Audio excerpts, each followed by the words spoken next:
Wow. Have you seen the movie Doctor Strange, the Marvel movie? Yes, Did you relate to that? I totally related. And the Uh, person I went with, he was like, "I don't get why you were like so emotional during the movie and all this stuff." I'm like, "Do you not see? This is me." yeah, yeah.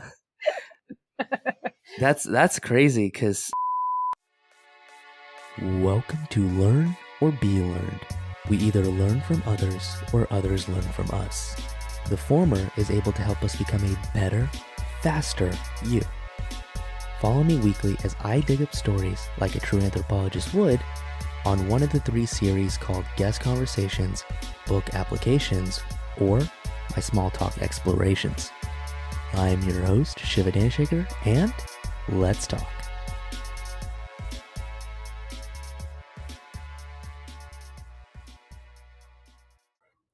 All right, welcome back, friends. So today I'm here with Dr. Angela Mulrooney. And Angela, would you like to introduce yourself a little bit? Sure. So what I work in currently right now is personal branding, supported by brand archetyping. And what I do is work with people to help them to get their content out there. I originally came from the dental industry. I was a practicing dentist, and unfortunately, I got injured after I built my dream practice and had everything exactly where I wanted it to be. So that put my life kind of into a bit of a turmoil, and I had to figure out what I was going to be when I grew up again, which took a few lovely twists and turns. And recently, I just divested down to exactly what I'm doing right now. So I sold off all my other companies, and now I'm just focused on the personal branding. Mm-hmm. I actually watched a different podcast you were in, and you were talking about how that was like your drilling hand, Yeah.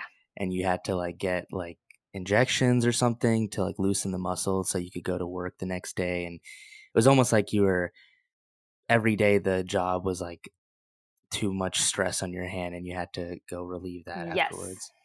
We were having I was having to get needles put in to try and release the muscles so that it would keep me going. And eventually it just didn't work anymore. My hand completely stopped working during a surgery. And that was unfortunately the last day I got to practice. Wow. Have you seen the movie Doctor Strange, the Marvel movie? Yes, Did you relate to that? I totally related. And the Uh, person I went with, he was like, "I don't get why you were like so emotional during the movie and all this stuff." I'm like, "Do you not see? This is me." yeah, yeah. That's crazy because I was pre-med not too long ago, and last semester of college I was like, I don't think I'm gonna do this anymore. And Mhm. so I like understand a little bit about the path and how how much work it takes to really get there. And and I think we all assume once we achieve something, it'll be like smooth sailing and happily ever after forever. And you said in your previous podcast that you were what, 24, 25 when you started practicing, right? Yeah, So that's that's correct. pretty young. How did you feel emotionally at that moment when you felt like, well, what do I do now? Uh, well, I had wanted to be a dentist since I was 2 and I was 32 when it happened. Hmm. So my whole path in life was I was going to be a dentist.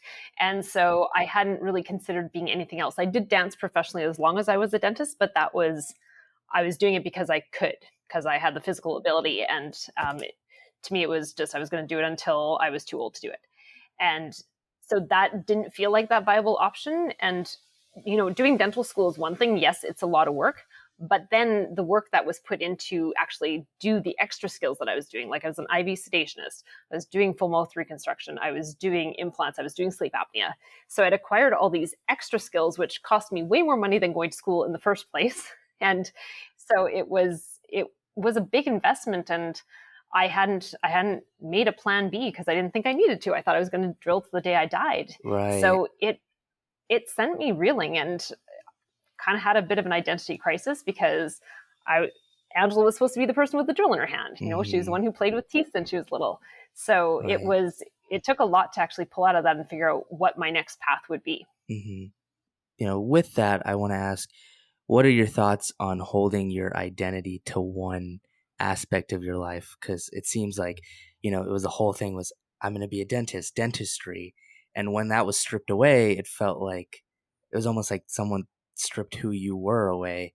So what are your thoughts Totally. on holding your identity to only one aspect of your life, or giving that only the recognition? Well, I don't think you should do it, but it wasn't even obvious to me that I Yeah. had done that, because that was just, I felt like that was just the entirety of me was, this is what I wanted to do. And a lot of my identity, to be honest, has been wrapped up in achievement and contribution and work, not necessarily my personal life, but anything that I do that I like doing, I kind of turn into a hobby. It goes from hobby to profession, right? Like Hmm. professional dance wasn't just because I like dancing, it was because I wanted to achieve in it. I wanted to win championships. Same thing with dentistry. Like I didn't just want to be a dentist and play with people's teeth. I wanted to see where my potential laid. Hmm. And so there was always, that was just part of me was wrapped up in that achievement. And when people, yes, they kind of put all their eggs in one basket with that identity, I don't think you even realize you've done it until it's gone. And then you go, oh, Yeah. what do I do now? Right. So it's hard to even recognize that, I think, until it's gone. Right. And where do you see your identity now? What are your components that make up your identity? It's still like, I'll be honest, I'm still a workaholic. I'm working on that and trying to regain the balance, but um, I still see a lot of my identity is that professional contribution, and maybe that's just the path that I'm on. Like that's what I was put here to do, was to help other people help themselves to get out of their own way, which is part of what I did in dentistry. That's what I do now, and yes, I like having that personal life as well, but what my identity feels like, it's still wrapped up in contribution to the world. Hmm. And you said you're a workaholic trying to work on it. Are you trying to work on balance or? Well, by divesting my companies, so I've gone from really having to work 100 hours a week to try and keep the wheels on the bus rolling, but there's still that addiction of like, well, if I want to avoid something, then I go and do some work, right? Hmm. And that feeling that, something's going to go wrong if I don't do the work. But, recently I had COVID and I came back from a conference and flew through Costa Rica and I tested positive and I was in quarantine for 10 Hmm. days. And I had a fever 103 for 7 days. So my brain was just mush. And the place I stayed had the worst internet ever. And so I couldn't even really do work if I wanted to. And so those moments make you go, well, the wheels didn't really fall off the bus. So what am I so worried about? And so there's those little awakenings. But then, if you've been in a habit for a long time, it's really hard to undo that habit. And it takes a lot of thought to try and undo that habit. So I find, I am working on it, but I also have to like keep cutting these ties of habits that I've had forever. Right. And what I find ironic but helpful is sometimes being bored and doing nothing. Not escaping. Like escapism isn't really helpful. Like going to watch Netflix or going to a bar, but more so doing nothing. Actually, just sitting around, not on your phone, can like sometimes unlock your creativity or unlock those thoughts that you've kind of just either been escaping or putting off by doing other work or things like that. And that was actually my first couple episodes on my podcast, was a book episode called Bored and Brilliant, and it talks about all sorts of stuff like that, like creativity coming from when you're not doing anything. So I think that's really important too, is finding balance, but also kind of knowing when to just relax a little bit, because then maybe you'll find a different perspective in the work that you do. Yes, I agree. And when I had my practice, I had that figured out. Like I worked 6 weeks on and would take a week off. And I Mm, would only work 3 to 3.5 days a week in those 6 weeks that I was on. And then what I found happened was, after losing everything, I was afraid I was going to lose it again. And so there was always this reaching me like, well, if I just work hard enough, I'm going to create this insurance for myself that this will never happen again. And then, I ended up having a major surgery that set me back for 6 months. And so I was like, oh my gosh, this can happen at any time. And that actually reinforced more fear instead of reinforcing the good habit that I had when I was in practice. So I think we have all these things that we acquire because of situations and mindset and all that. And once you're mindful of it, then you can do something about it. But it's hard to even have people be like, you're working too hard. You don't need mhm. to be working so hard, and trying to push you to do that when you're like, but I need to, because this could happen again. And I have proof that it happened Mhm. before and could happen again. Right. And with all that, you've then moved to coaching and personal branding and things like that, right? How did that path either did you find it? Did it find you? How did that all happen? So I'll be honest, since I lost my dental career, I've been experimenting and trying to figure out what I should do because I do have a lot of things I could offer to the world. So I built Mhm. my professional dance company. I built the business coaching company for dentists because I had this experience that I could offer to the world. And then in building my business coaching company, I did my own personal branding, and then people started asking me to do it. And it took a lot of that experimenting to finally have it come to a head this past summer when I was like, I need to pick a lane here. And I've had enough time experimenting and trying to figure out what is actually going to work for me. And now I know this is what I'm meant to be doing. But it is a process to try and figure that out. And like, I feel very fortunate that the first half of my life, I knew what I was supposed to be doing. I was going to be a dentist, right? And then figuring it out as a grown up, and also having this, there was a lot of shame in it as well, because I'm like, I'm a freaking doctor. Like, why am I starting again? Why am I having to reinvent myself here when I had exactly what I wanted? Right. So oh my gosh, it's definitely been a journey. Yeah. I mean, I can kind of relate a little bit as I'm experimenting around. So it's like, I don't know, you kind of that it's like what's overwhelming is once you're out of the whole medical industry, it's like you realize there's so many open doors and you just don't know which one to choose from. And I'm assuming that's what you had to go through when you were 32 and realized, okay, well, now what do I do? And there's like millions of doors, which is a blessing. I'm not saying like, oh, that sucks, but what's the other side of that coin is it's hard because you have so many options. You don't know, well, I do like this and I do like that, but where do I go? And yeah, I get it. Yeah, and I feel for the younger generation coming up too, because now they're like, even my generation, yes, there was a lot of options, but it was still, you were kind of expected to finish high school, go to university, and get a career. Hmm. And now we're here. People are like, well, why would you even go to university? That's going to hamper your creativity. That's going to hamper what you could do in the world. And so they have almost way too many options. It's overwhelming to even figure out what you want to do, what you want to contribute, because you can do anything that you want, and you need to figure out what you actually should be doing with your life instead of looking at all the options, because it'll just paralyze you. Right, and it seems like the whole school system is still following the former structure of pushing you through college. So it's when you start diverting from that or diverting from the typical 9 to 5 job is when you start seeing all this like anxiety of options because it's different and you weren't really taught like, oh, you could make a living doing this. You don't have to, climb the corporate ladder forever if that's not what you want. If you like the pay, you like what you do, then of course do it. But if you don't, it's like there's other options and you're not really ever taught that. Yes, for sure. And like, it's interesting because there's a lot of people who are going on YouTube and learning skills now, whereas before it was like, well, you had to pay a whole bunch of money and you had to buy the textbook and study the textbook to be able to get this information. But now we have it all at our fingertips. And so I think the younger generation is exposed to so many more ideas too. It's not just that they have options; they've been bombarded with so much more information than we ever did, because it was like this textbook and then this textbook and then this textbook, and so we had this clear path to actually follow, which is, I think it was helpful for us to have that simplicity, but I think it was also not helpful for us to have that creativity. Hmm. It's funny because my parents, obviously much older than me, they'd often think things are like scams because they saw like infomercials and things like that. Be like, "Why did you buy that course from that person? It's probably a scam," and it's kind of hard to tell them like, "No, no, I think this. I've seen this person's videos. I see the credibility. So I invested in it."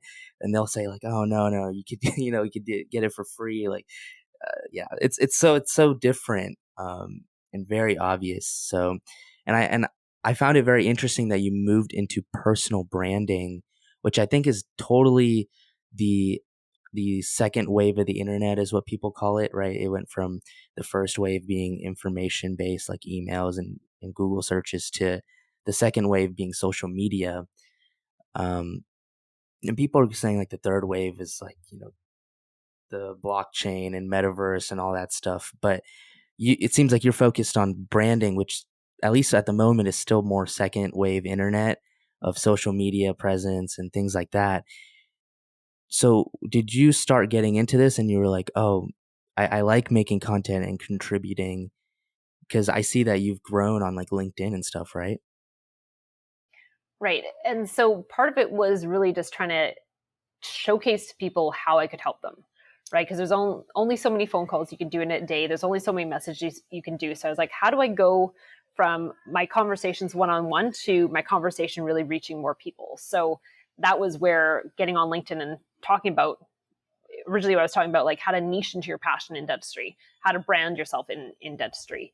And then it turned into other things because other sectors started to approach me and be like, how did you do that? Can you do that for me? And so Mm-hmm. I had to learn how to replicate my formula and help them to do that. But I think the personal branding, why I narrowed it down to it, is it allowed me to pull in everything that I could do. So it allows me to teach them the physicality of telling a story because I'm helping them to be charismatic with their physicality, with their voice on camera, which is what I pull from my dance background. Mm-hmm. And then the business side of it came from the business coaching with dentistry. So I'm not, sometimes I'm helping them organize their business, but I'm helping them organize the business of influence and how they can use their personal brand to build their company. Mm-hmm. And then also my experience on LinkedIn with building my own brand. And it all makes sense to pull that stuff together and bundle that in the way that I have. Whereas before I was like, bundle one, bundle two, bundle three completely different companies. And people are like, who do you think you are running all these companies? And it didn't make sense to them Mm-hmm. how those skills intersected. So now I've been able to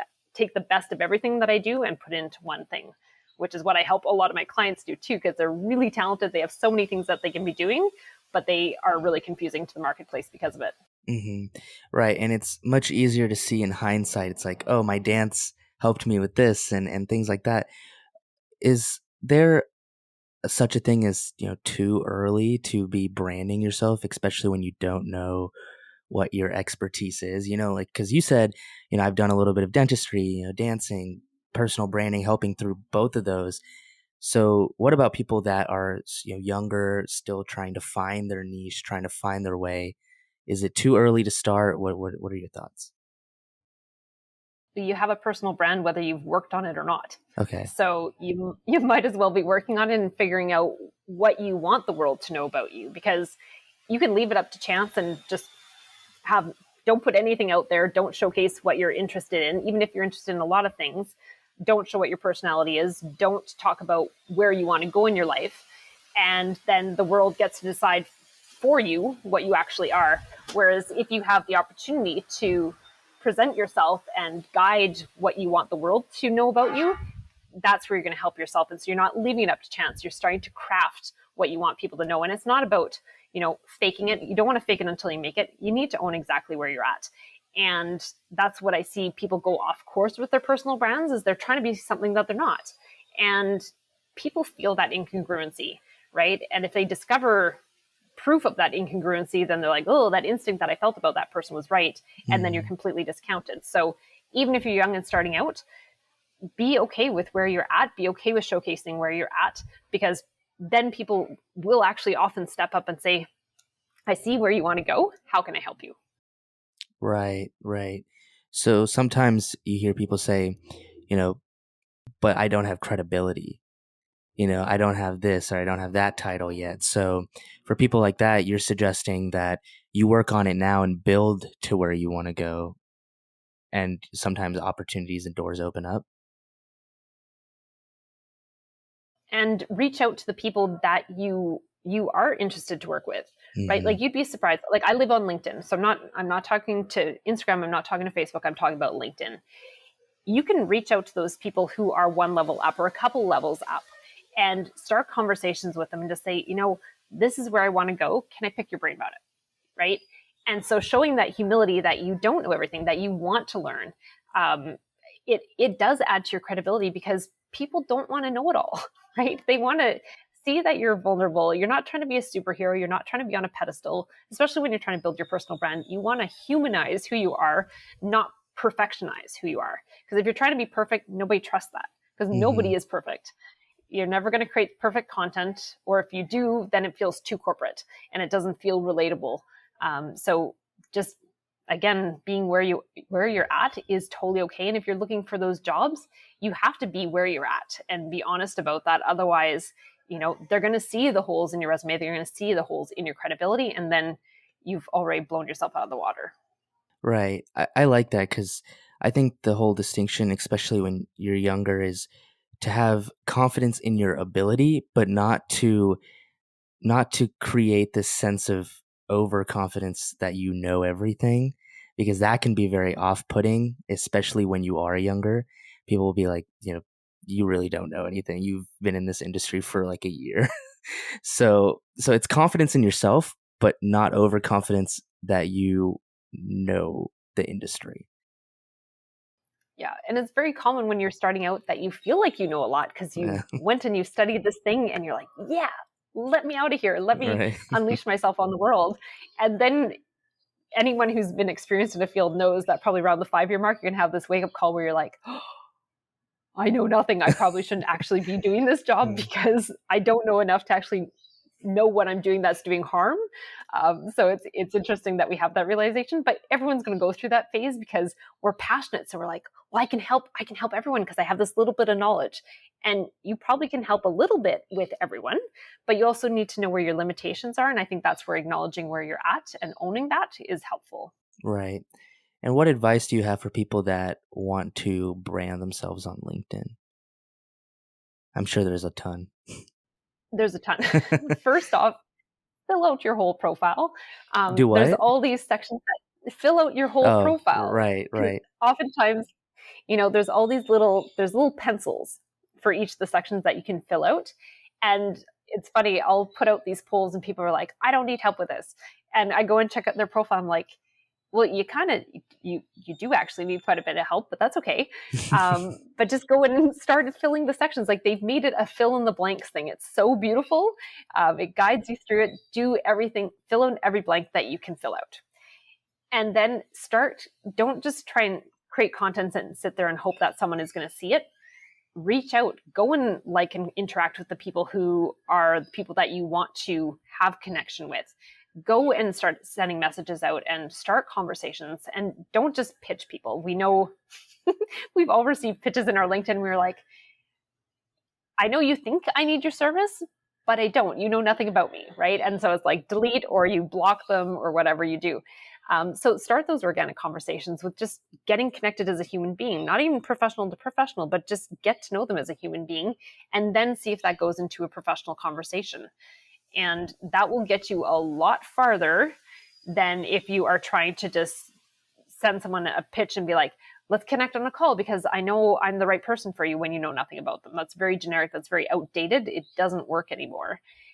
And, you don't have to be creating a whole bunch of thought leadership content if you aren't a thought leader, right? If you don't know a whole lot, your contribution can be going and sharing other people's stuff that you find interesting and giving your opinion on why you find it interesting, giving your opinion on why you think that's applicable to your industry or where you're trying to go.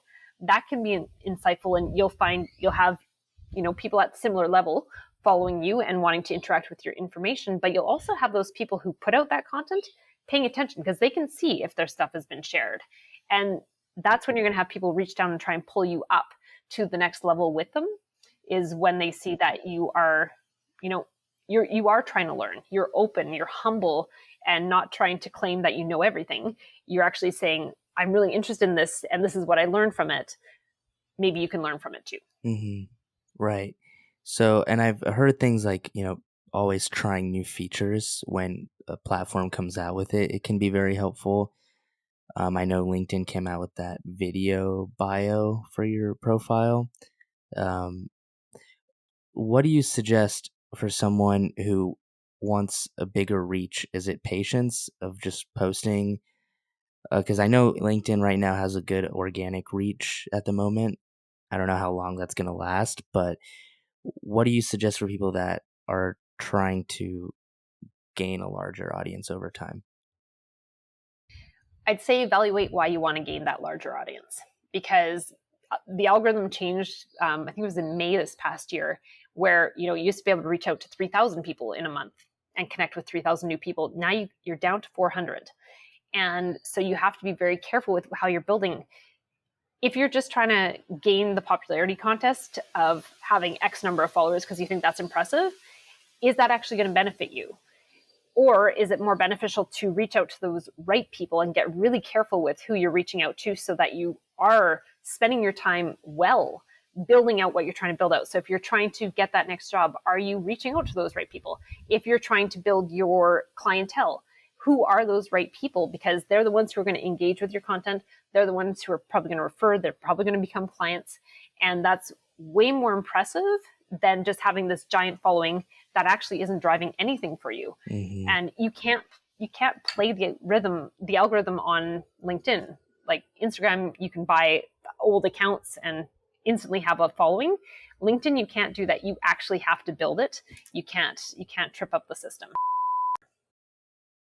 And so why do you think, and I'm sure you've worked with clients before, why do you think are some of the reasons people want larger audiences? Is one of them almost like a ego thing where it's like I want to see larger numbers? Or I know I'm not saying everyone is like that, but have you noticed that sometimes it's like, well, I guess I just want a larger audience just because I want more recognition or something, right?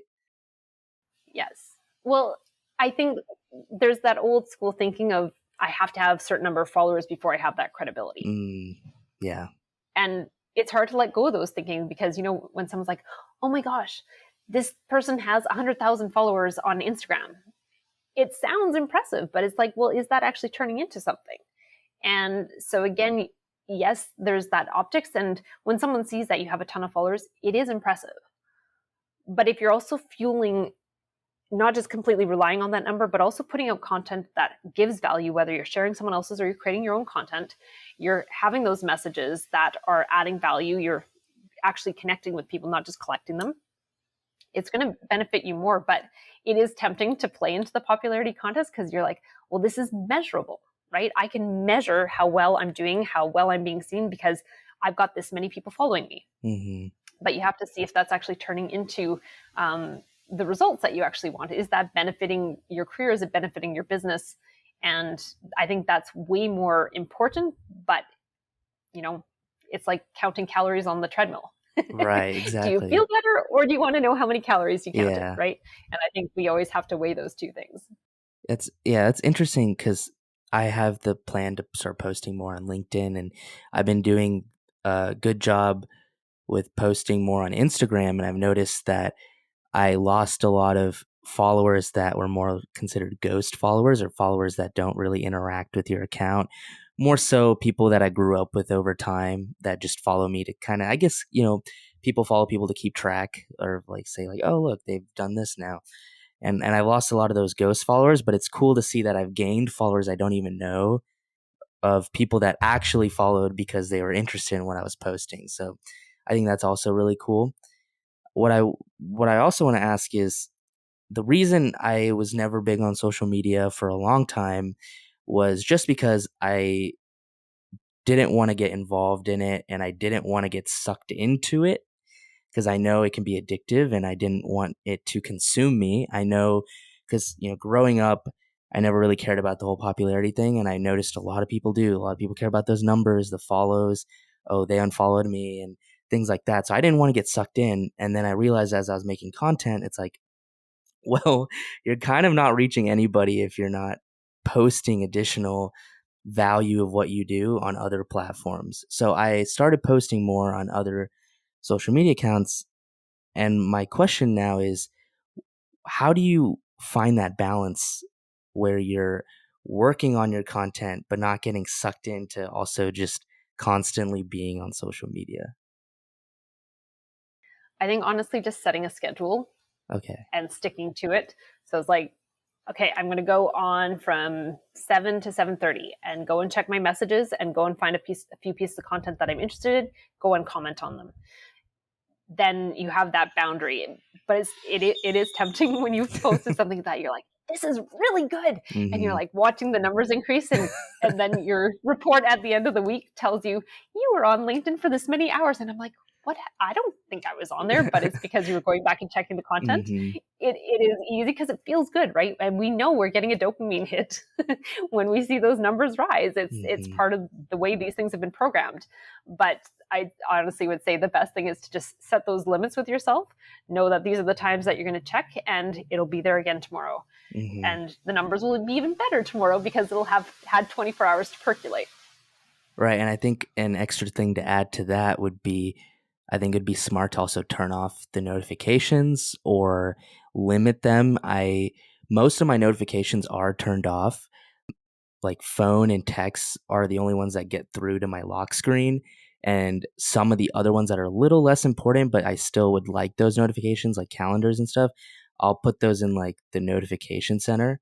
So you can kind of like limit where you see them. I don't have any banners because it's like, I don't want to get distracted. Like if I'm like looking at something, I don't want to say like Instagram, like, oh, 50 likes now. And you're like, oh, let me check that. And then you're like 20 minutes on Instagram. So I think that's also important, is limiting your notifications so you don't get For tempted. sure.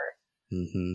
For sure. Even like I used to have it so I could just see the number of things that were notified on the app. And now I just have it shut down. So it's like, okay, I'm allowed to go in here at this time and go and check things. And then I have to turn it off. So yes, I totally agree. It can become an addiction, but you have to set those limits. And those are some really good tips you had there. Yeah, I mean, I hate those badges, those red badges with the numbers. It's almost like, I don't know how they came up with it, like how psychologically addictive that is, but for some reason that red badge is just, you just feel like you have to click it and get rid of it. So yeah, it just yeah, doing that. And I think like you said, the schedule is a good idea. I think that's what I need to implement further, because I've noticed sometimes I'll just get on it randomly when I'm not doing anything, and that's kind of how it starts. Yes, and that's how the workaholism starts too, is when you don't have those boundaries with your work and you're like, oh, I can just do a couple more emails, and then you're knee deep in it for 4 more hours than you were supposed to. So yeah. Exactly. Boundaries for everything, I think, is important. Hmm. So I guess lastly, for the audience, I want to ask, this show is called Learn or Be Learned. What is, and there's many things we all learn, but what is one important thing that you've either learned from others or you want others to learn from you about where you've gotten today? I would say just learn to be okay with who you are and be okay with presenting that. So again, that concept of don't fake it until you make it. Don't try and fake who you are. Be okay with who you are, because you're going to have people who love you. You're going to have people who hate you. And if you're trying to walk that fine line of everyone liking you, you're going to be bland. You're not going to be remarkable. So it's better to just own who you are. You're going to pay attention to the people who love you. You're going to play into them. You're going to create the content and the stuff that they need. The people who don't like you, yeah, they're going to heckle you a little bit, and you can ignore them. You're not going to give them stuff to go after, and you're going to grow so much faster if you are able to be okay with who you are, and you'll find your people so much faster as well. Hmm. And why exactly do you say not to fake it till you make it? Because it's really hard to keep track. And I have people that I work with, and they're like, oh, I have an accent and I don't want that showing up on social media. And I'm like, but if someone has a conversation with you, or if they see you in a cafe and hear you talking, you might as well talk the way that you talk. And yes, some people aren't going to like it. They're in the haters pile. That's okay. You're going to have the people who love you and want the information that you have. And it's so much easier just to be yourself. It's so much less exhausting than trying to keep track of who you are in what situation. And again, you'll build the right audience. You'll attract the right clients. You'll attract the right employers so much faster if you're just truly who you are. And I'll have your contact information, like your website and stuff, in the podcast description. And I noticed that you had like a consultation call thing for people that are listening that are interested in personal branding. It was like, what, 45 minutes consultation call? 30-minute 30 discovery minutes calls. So discovery call. Okay. And what exactly is that, and how much can someone expect to pay? So the discovery call is free for 30 minutes. So if you want me to look at your LinkedIn, we can do that.